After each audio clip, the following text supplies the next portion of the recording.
बहुत समय पहले पृथ्वी पर एक गांव में आरव नाम का एक युवक रहता था। सीधा, सरल, दयालु।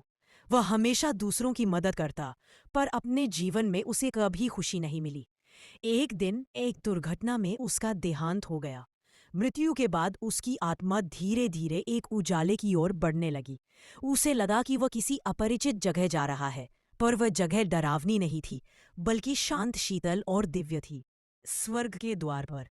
जैसे ही आरव आगे बढ़ा, सामने विशाल सोने के द्वार दिखाई दिए।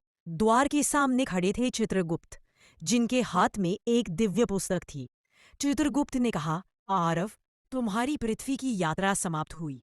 अब तुम स्वर्गलोक में प्रवेश कर सकते हो। आरव ने आश्चर्य से पूछा, मैं स्वर्गलोक? लेकिन मैंने तो कोई बड़ा अच्छा काम नहीं किया, बस जो भी कर सकता था करता रहा। चित्रगुप्त मुस्कुराए, कभी कभी छोटे छोटे अच्छे कर्म ही सबसे बड़े बन जाते हैं। और द्वार खुल गए। स्वर्गलोक का अद्भुत संसार।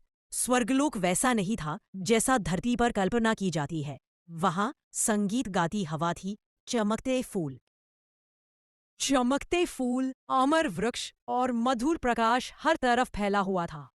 यहाँ हर आत्मा चमकती हुई ऊर्जा जैसी दिखती थी। ना उम्र, ना दर्द, ना थकान। हर आत्मा एक कहानी थी और हर कहानी में एक अनोखा सबक।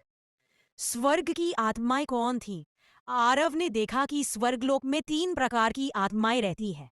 प्रकाश आत्माएं, जो पृथ्वी पर दया, प्रेम और निस्वार्थ कर्म करती है।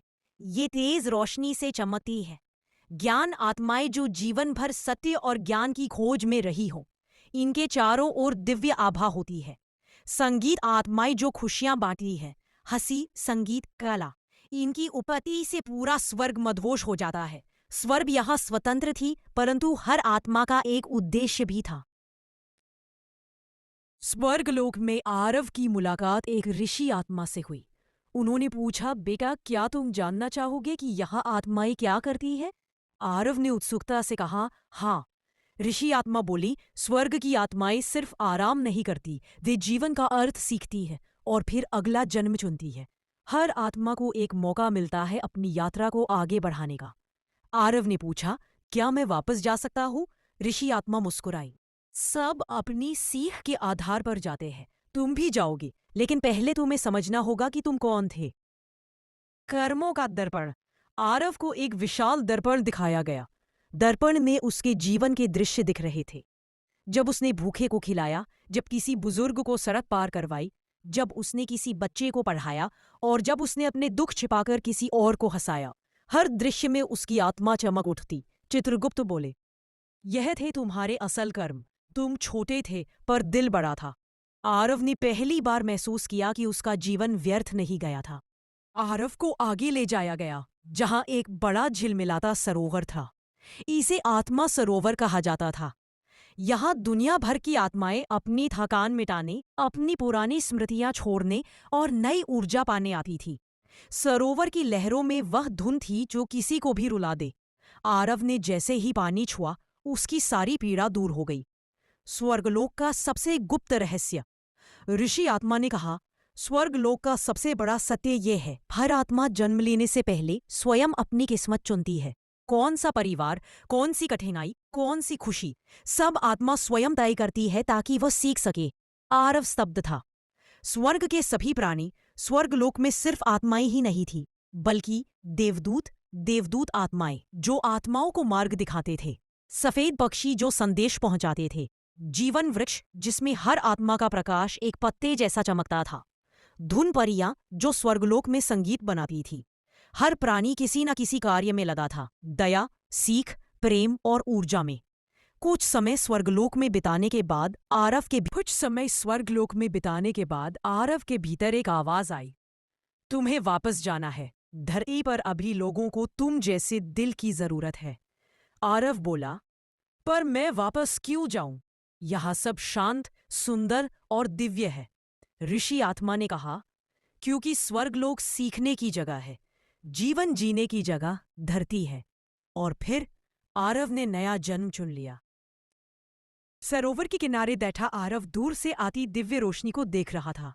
उसे महसूस हो रहा था कि यह प्रकाश किसी आत्मा का नहीं, बल्कि स्वर्गलोक के मुख्य केंद्र दिव्य सभागृह का है। एक देवदूत उसके पास आया और बोला, आरव, अब तुम्हें वह देखने ले चले जो बहुत कम आत्माएं देख पाती है। आरव ने सर हिलाया। उसके भीतर उत्सुकता भी थी और हल्की घबराहट भी। दिव्य सभागृह का रहस्य। स्वर्गलोक का दिव्य सभागृह एक विशाल खुला मंडप था जहां न स्तंभ थे न दीवारें, फिर भी पूरा स्थान किसी अदृश्य ऊर्जा से ढका हुआ था। यहाँ विशेष आत्माएं एकत्रित थी, कुछ जिन्होंने महान कर्म किए थे, कुछ जिन्होंने कई जीवनों में बड़ी सीख ली थी और कुछ नई आत्माएं जो धरती पर आने वाली थी। आरव ने देखा, हर आत्मा के सिर के ऊपर अलग अलग रंग की रोशनी जल रही थी। देवदूत ने बताया, नीली रोशनी जिन्होंने दया का मार्ग चुना, स्वर्ण रोशनी जिन्होंने पृथ्वी पर प्रेरणा की ज्योति जलाई, हरी रोशनी जिन्होंने प्रकृति और जीवों का कल्याण किया, सफेद रोशनी जो नई आत्माएं हैं सीखने को तैयार। आरव ने नीचे देखा, उसके सिर के ऊपर। वह समझ नहीं पाया, यह क्या संकेत है?